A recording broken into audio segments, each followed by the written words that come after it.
really good. They'll look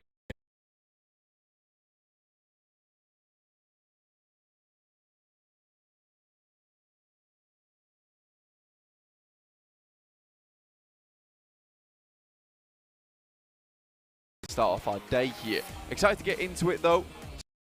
Already down there in the booths. Was a phenomenal spray transfer from Nenebete of Inco to be able to take them down. So in a lot of senses, sure, the actual result itself in terms of the numbers wasn't super bolstering, but I think that they can take a lot from that game in terms of confidence moving forwards. They weren't always in the best spot. They did have to move around and avoid fights where they didn't want to take them, and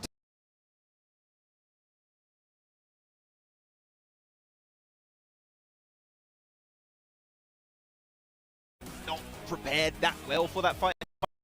We're going to put too much thought into it. But yeah, IG, I think that they have clear potential to get themselves some good games, and I would like to see if Mongolia as a region also can have some big step-ups. Yeah, I'm with you, and I mean, with what we were talking about earlier at the beginning of the day was that IRC at least got a win already, right? They're going to have a little bit of that confidence boost that they were able to kind of do that, get that out of the way, in a way. Check market, okay. Considering where they've come during this year, there's some great storylines. I think Inco, almost out of nowhere, a team that a lot of people didn't expect to do this well, have really proven a lot of people wrong, which is great to see.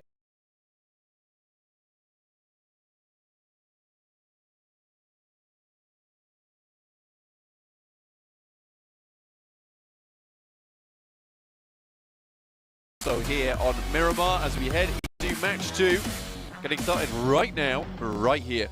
Circle, not here yet, but I can identify one when I see one. However, the playing path is on our screens.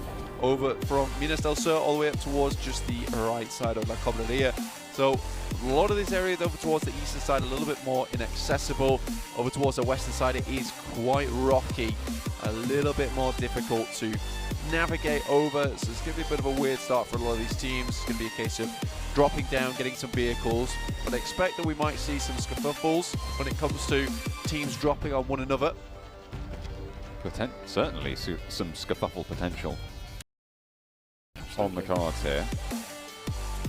Match number 8 of the 18 set. We are, of course, coming up to that halfway mark. We'll be reaching that after the next game that we play, but for now, in the desert, IHC dropping down right on top of Monte Nuevo, and no one really looking to challenge them out here just yet. South side fairly solidly occupied, but no real hot drops. Actually, maybe Buradam, with their easternmost player, might crash into DRS if DRS don't go too much further on those parachutes, but it looks like they are just going to disengage from one another. Don't want to get locked into it too early. Foreigner on a Valle de Mar split and blank. You think you know circles? Name 3. This one right here. Yep. Ring on.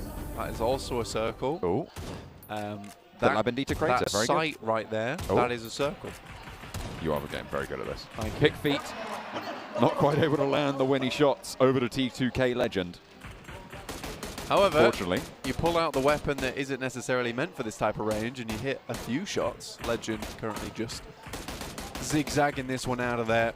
Circle though, up towards that eastern side. Inco, of course, gravitating towards the center of it as per usual. Quite good at this one. Ooh. We have Nova doing excellently well after that last game, down towards the south of Minas Generales. 4 AM also very much far out the way. Very similar to our last game, so we can kind of expect them to move a little bit early. Look at that, taking down that player from T2K. It gets done and dusted. The Wolves finally starting to howl here a little bit in the PMGC. Getting a little bit of strength from that last game, a late survival for the solo that remained. 3rd place for Angry Men as well. Doing quite a lot. Getting a lot of eliminations in that previous game. We saw only Inco get ahead of the 3 Chinese teams. And they were the ones to take the chicken dinner home. So, strong performance, really, from these squads. 400 men looking to try and capitalize on that, to try and convert on that, gain a little bit of momentum. Northern side, Alpha 7 will have to push in through GeekFam if they want to get central. Inco, typically, as they always are, already very close to that central area. Influence came in. Team that I mentioned were doing a lot of work here on Miramar during America's PMPLs. See what they have to offer here today. Obviously, down in 4th place now, 57 points. Very good capability, though, to jump up a little bit, maybe even take 2nd place this game if Alpha 7 aren't able to find their footing, because right now they are slipping just a little bit. They've got the slippery soles on when they really should have come equipped with crampons. Get those spikes dug into the side of these rocky hills. Fortunately, on the northern side at the moment, would like to move further down, past Tierra Bronca, maybe El Zahar. Only Federals in this location, providing scouting for Influence Kevin. Perhaps another position to get some loot on board, which would be fantastic for them. As it will for everyone. No other big early occurrences going on right now. It's interesting that DRS went all the way out to Puerto Paraíso. They dropped near Los Higos on the northern shore, split north and south on those islands. And I guess they just picked up those vehicles. Once the circle had popped, they decided that they're going to be moving up past Impala, which is currently empty, for DRS's progression northwards. And they can swing in from the east side near Minas Generalis.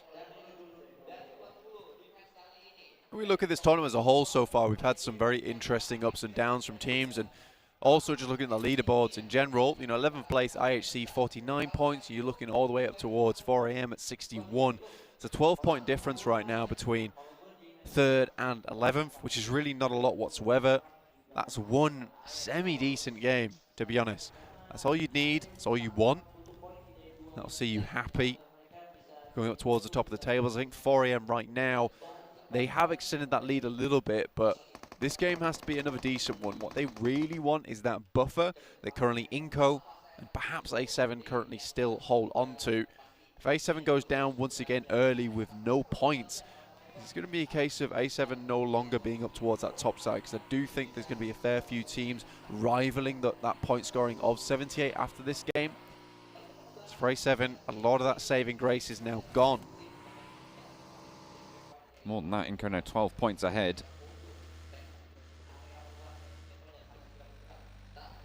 At the top of the tables, a clean 90. Will they be the first team to break 100, or is someone else just going to blast out from those 2nd to 5th positions, or 2nd to 7th positions, essentially, with the 3-way tiebreaker going on there? The Wolves managing to meet the match with the Nepalese teams.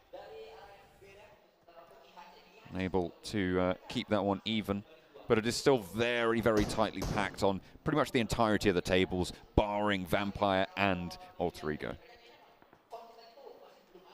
A lot of teams really stamp their mark during this PMGC, and right now it seems the best time to do it, with Nova currently in 10th place, 52 points. This has never been so clear a path to success for a lot of these teams right now. Nova has dominated the scene for such a long time. The three-peat would have been absolutely glorious. It does get further and further away every single game we pass. I think for Nova, though, that last game versus Inco, really not ideal for them. Will dampen the confidence just a little bit. Potentially. It certainly does have that possibility, but either way, they did manage to get into 2nd place, and it was a phenomenal spray transfer from Nanabete of Inco to be able to take them down. So in a lot of senses, sure, the actual result itself in terms of the numbers wasn't super bolstering, but I think that they can take a lot from that game in terms of confidence moving forwards. They weren't always in the best spot. They did have to move around and avoid fights where they didn't want to take them, and take them in the right fashion when they did, and I feel like they constantly made correct decisions during that last game. Absolutely. I think that where they came from, there was a real chance to actually take down the boys from Inco as well, but they're very good at hunkering down, getting themselves into a position where it was safe. A lot of engagements. This time around, it does feel like this lobby is starting to realize Inco's strategy, Inco's technique. We become a massive clump towards the center now, because this is what tends to happen, is that with these circles, with these teams, just a slow constrict of teams towards that center side, then edge becomes a lot more valuable. You'll see the teams start to spread out a bit more. And Inco has been really capitalizing off a lot of these teams playing edge for quite some time, in which case the center of the circle becomes very valuable because it's so free to get into. I think Inco might struggle because of this. Again, they have so much experience playing center, they might just be able to outplay a lot of these teams. But with this, it's no longer free whatsoever. Inco's got to be a little bit worried with the pathing that they take in towards this circle, but it's certainly not going to be an easy central position for them this time around. I was just keeping an eye on DRS and Buradam on the southeast coast. DRS fairly slow to rotate up from Puerto Paraíso up to Impala, and it's allowed Buradam to actually catch up with them. Now a little bit of conflict potentially on the southeast coast as MyNameP looking to peek on over towards Rules, both of whom are in the blue zone now. Spotted. Rules takes a little lick of damage there, and that's going to slow things down, make it all the harder. MyNameP can't really afford to take too much himself, but Killer dispatched early into the buggy, trying to flee the scene, but Rules under pressure still by MyNameP on the ridgeline, can't quite connect the shots. The bullets are not there in the magazine, and Rules can careen down the hillside, get some healing done, and get the res on. That could have been an easy one too there for MyNameP. It's funny because that shot over towards Killer was the really difficult one. The player just sending away in the buggy should have been pretty simple. Even Stevens. Fortunately, pressure gets to the player, and MyNameP is not able to finish this one out. Sends up towards that top side. Fortunately, in the meantime, he is taking massive amounts of damage. And remember, this is in the blue zone, so you will need to stop and heal. Killer re-knocked there, and actually they're not even going to go for the... Oh, no, he is. Rules is going to stick by his teammate on this front. Try and get Killer back to feet. Couple of frags going the way of DRS. Wolves have picked up one. S2G have picked up two. That'll be against Stalwart. Inco have lost a player as well. This is always the issue for A7. Is that Influence Kevin take very similar rotational pass. I think they do it a bit sooner, a bit more slick. For A7 now they have to figure out a different approach inwards. They could just go for the blasting charge play, try and set that one up outside the doors of Influence Kevin and just breach inwards. Not be a bad idea. Fortunately, it's one of those fights that is not easy. Influence Kevin and A7 both widely known for their team fight capability. Very strong fraggers on board for both these teams. Inco, like I said, losing a player. Again, this is what I thought would be a big issue. A lot of these teams are realizing that Inco is getting away with playing center far too often. So now everyone sends center early on, keeps it chill, keeps it easy. Nova's figured this out too. Now Inco's been shunted out on that northern edge. They're going to have to move a little bit further. This is where come into conflict. Again, though, I feel like Miramar never was their strongest map in the first place. Usually Erangel is where they shine. Most of their best rotations are there too. If they can get those blast out performances on those maps, yes, they might not be consistent, but it might just be enough to see them through. It does leave them open, though, to the chase. Specifically at the end of that day 3 tomorrow, we will conclude everything. If you were sat at a point for Inco where you go down, you've had your blast out games, you're sat ahead, you don't want to be in that position where you're getting no points anymore, because that really does open the gates up for the chase. Oh, 400 men taking a knock from Cal C, and that's a very swift flush coming through as well. S2G managed to pick up a 3rd elimination so far in the game with 58 players remaining. They haven't really had too much of a challenge to deal with, and this is great news for S2G's position in this next circle, with 4 angry men ahead of them and most likely in a location that they'll want to stretch out to. Yeah, getting that initial knock and flush can make it so much easier. I love the positions they're playing as well. 2 forward in the buildings, providing that high ground control, as well as even more high ground control in the back, watching for these rotations over on the western side. It's really well done. S2G's got this one on lock on the western side. A7 currently in coal mine. Pick up some shots over towards Buradam. Cleaning on past. Buradam having been locked in with DRS for a little bit of time, trying to escape the cage, but Wolves should spot them. MyNameP gets some airtime, both on our screens and in the into the vehicle in the Murado. Has to run on the rims here now near the church and through the graveyard. We'll have to pray that they don't take too many shots here, but Beautiful is on the roof. AP able to hop out and go on the inside there. Pickfeet burns the vehicle, but allows the player into the compound. AP suddenly solo player in the midst of the Wolves here. Looking to bite back versus these guys. Only 2 players for Buradam. 1 nade. Be all it takes, and he's completely going for the bank on the outside. Molotov though, that's curtains. Oh, I thought he might have been able to get a knock in response there, but the Wolves will hold it down. Fireflux in the meantime, however, could be lighting up Pickfeet on the hold. Maybe even stealing this point away. Manages to back off behind the ridgeline. Goes for a second peek there on a sliver of HP. Ketch lines it up as well. And Fireflux, they want to snap up a couple of those points, but the Wolves managed to get that point into their wallet. 6th place now held by them. IHC moving around on the northern side near Hacienda del Patron on those hills to the south side of it. They've got Stalwart to deal with further south of them. Yeah, some real cheeky stuff there coming through from Fireflux, trying to pick up those. And S2G's already at your doorstep. Those nades are going to be all for naught and probably going to cause more chaos than benefit in those types of situations. IHC 2 players forwards, Godless and Alex at the back. We saw them playing off each other very well. An engagement we saw from them last game, but this time around they will be the backstop, not the forward vanguard. Alter Ego on the northeast side yet to make their turn southward into the next circle. Nova really with a massive, as Max said again, 30 points. Still a big game, would set them up with a lot of the rest of the teams. This is a very even lobby at the moment. I don't think anyone's really playing that badly whatsoever. Darius chilling on that eastern side. The east is what they own. They keep it. Locked down. Nova, though, at the moment have a really strong spot. Towards that center side, Paraboy can play over the top of these ridges. Over towards the west, the compounds are very, very prominent here. Information as possible, prepared for any kind of push from the team. No one really going to be pushing them from that northern side, though.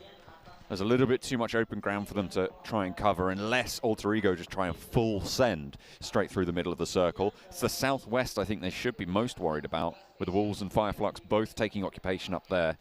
The southeast side probably going to be able to hold itself out for one more circle, so until that gets pushed in, should be quite safe. IHC looking for them to do a little bit more, honestly. Probably one of the teams we've seen with the most clutch plays. I talked about the nades have to be timed perfectly for 4 AM, but it looks like S2G have their number now. Silas wants to put another one, another cat amongst the pigeons. Kelsey has taken a knock in the meantime, but they will be able to res this as Silas continues the bombardment. A re-knock, and 2 players now down. There's a Molotov to follow it up, and Silas is going to roll on forwards. There is a player to deal with. It's Good Xiao. He's already taken a lick of damage, and a nade over the top of the rock is not going to find the damage, and Silas has the challenge. An excellent shutdown, and Silas ruins the day for 4 Angry Men. Beautiful nade over the top there. The arc is strong. Aims it perfectly. S2G realized they had to punch a hole through into this circle, and that was the excellent time to do it. Fantastic stuff there. S2G, that gives them a good chance. Unfortunately, with Kelsey going down in the back, took them a little bit longer to respond than they would have liked. Luckily, Silas is just very, very strong with it there. Paraboy on the northwest point of the Nova hold did manage to find a player from Inco. Geekbam all the way on the north, took a long shot with an over the Paraboy. That's going to force Jimmy to reposition to get that res, and Inco might not be able to capitalize. They probably think he's still going. Wouldn't have heard those gunshots from all that way away. Yeah, for Inco, they moved up towards that position the Paraboy was holding, and rightly so. I think that's one of the easiest points of ingress towards this side of the compound. Try and take that ridge side. Paraboy locks it down. Fortunately, that delay there has caused some issues. Wolves lose Remember to Lux. Pick first, looking over the top. Nays going backwards and forwards. Doesn't do very much. Sorkai sends one's back of his own. Equally as inefficient.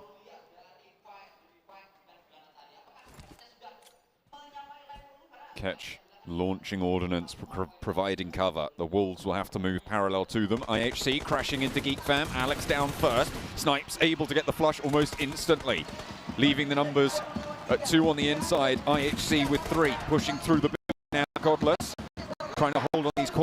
Onto the upstairs, and Geek Fam don't want to take this disadvantage fight. They're going to regroup, reposition, and fight 4 versus 3, but Micah falls down to Demo as he sneaks away back into the building. The high ground occupied as well, as Yo has a nade to cook. They are launching that ordnance out as U-High flanks around the side for Geek Fam. Godless falls, and IHC are down to 2 active. U-High around the door frame, looks for more damage and he'll find it, but Demo's still active. Ziol for the 1-2 punch, but he's cutting both of them down. U-High finally curtailed, and there is only 1 player now left standing as IHC were able to deal with the backlines. In the meantime, there is a ruck-up coming through as well from Godlike Stalwart. The desk said they wanted to see more from them, and this could be a whole host of points if they can move in at the right time. Damn rude for Geek Fam. 1 or 2 players alive. Ziol isolated to the upstairs, and now Godlike Stalwart put a break on the fight. Crazy moments here coming from IHC to hold this one off, but Geek Fam able to re-stabilize here. U-High gets back up to speed. A huge amount of damage done by him, but Stalwart starting to send grenades through. 3 players for them. Will be an excellent pickup if they're able to take down all 4 of Geek Fam, but they are not willing to go for the full engagement here. If they'd have known the true numbers of the fight, they might have actually just gone for that push, but it's so difficult to know which way it's going.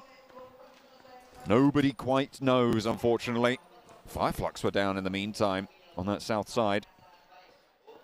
Geek Fam and Stalwart still standoff now. Let's move on over to FG. This is southwest side of the circle. Wolves further out than S2G. T2K as well at their eastern side. S2G have that way up on the cliff face.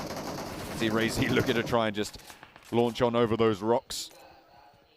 Scrambling up the scramble. Indeed. A lot of these teams it is eggs and bakey, wakey, because this is where things are going to start to get a little bit harder. Halfway point on that next match. Vampire Esports move up. 43 players left, 13 teams still going. Vampire Esports might have just found themselves a position. This is what I was talking about earlier with Nova having to recoalesce. They take the strong building for themselves, hoping to hold out from there. And this could be another big game for Nova going forward. Influence Kevin also, but it's DRS taking it down for 7. Carrillo, Mafioso. Oh, just like that. Both pulled down, reduced to mortals.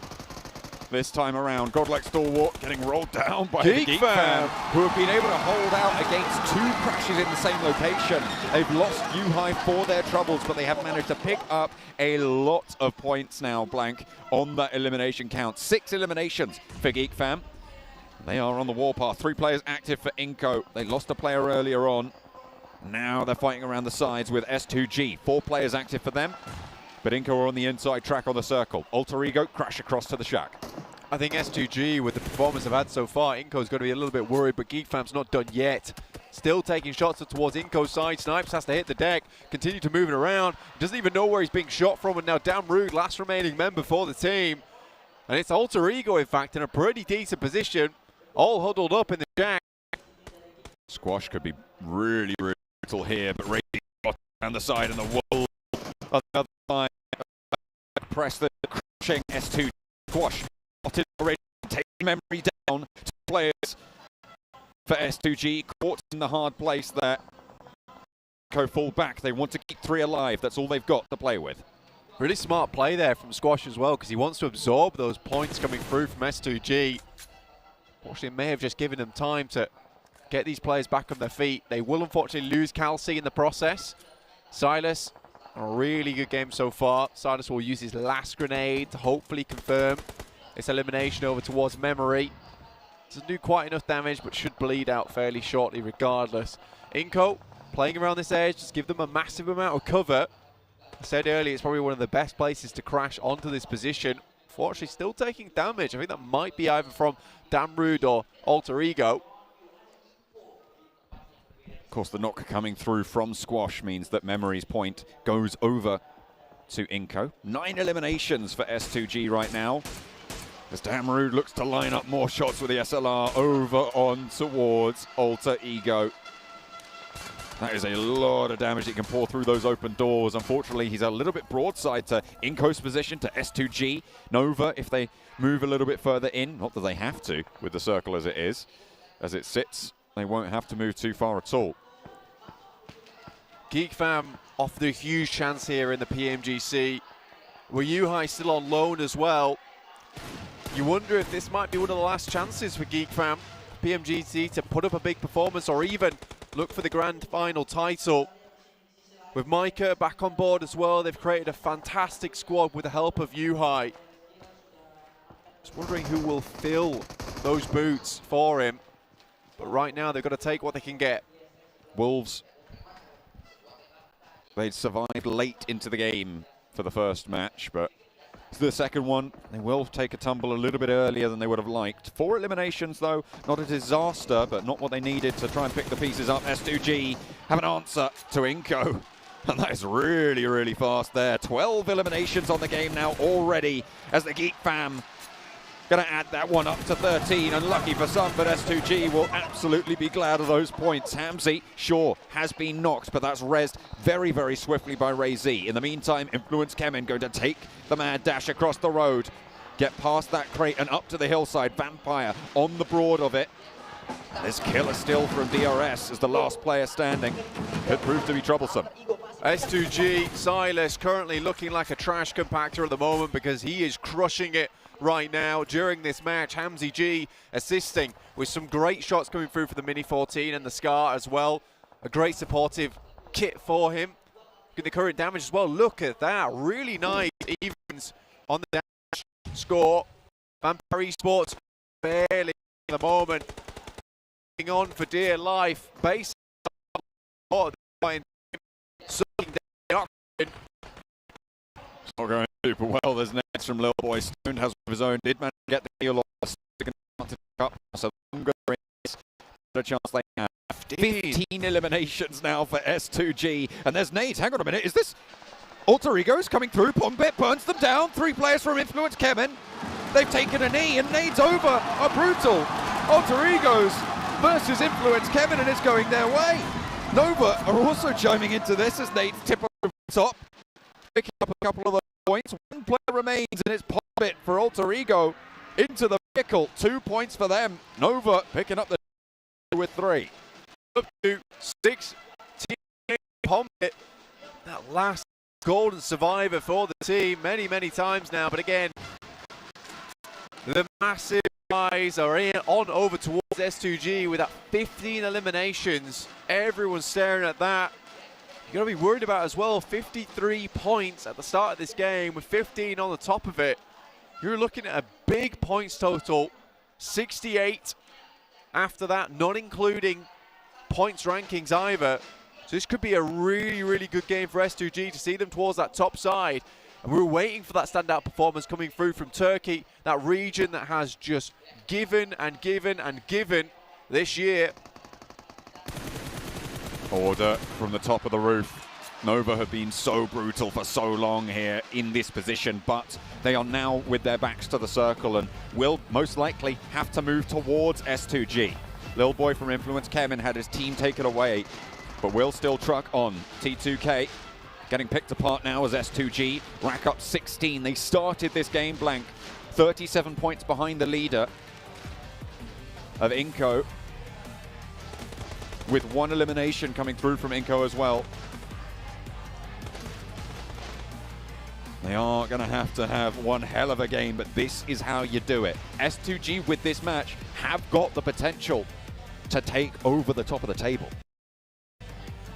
Last zone now.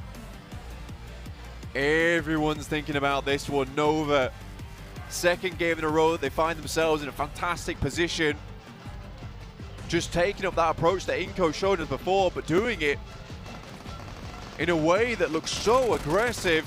Frozen just stands over the top. There goes T2K. Alter Ego ladder up to 4th place. A potential to go further. And S2G now start their assault over towards Nova, down the hill. First nade goes through, does not get anything done. Ray-Z takes a bit of damage. Frozen, Order, both going up at the same time, trying to play off the back of one another. Look at this, could play the crowd of the fans, keeping him alive right now. Nova gonna try and crunch that one out. Being so cautious. 5 eliminations on the game right now. And S2G just suppressing that ridgeline little away from. Kemet is still here and he still wants to play. Order falls first. Jimmy pushes up to the rock and will handle business. But this is an opportunity for S2G. Unfortunately, that door is shut. One player falls, the second soon to follow. Silas is the last to be put under pressure, put to the test, and with that, Nova take it down from the central position. Way that they come back into it, they come back swinging. An insane game there from Nova. I mean that they played all the cards correctly. They're in the right order with the right suit. I don't think that could have gone better for them. They picked a great position. Paraboy played a very, very busy game. Up towards that top side, back down again. He was scouting, never idle throughout this entire thing. It was a very, very well done match. But S2G, we have to congratulate them. I think everything went topsy-turvy towards the end, though, with shots coming from behind from Alter Ego, with Little Boy getting in on the big. The energy was completely confused towards the last moment. Regardless, they got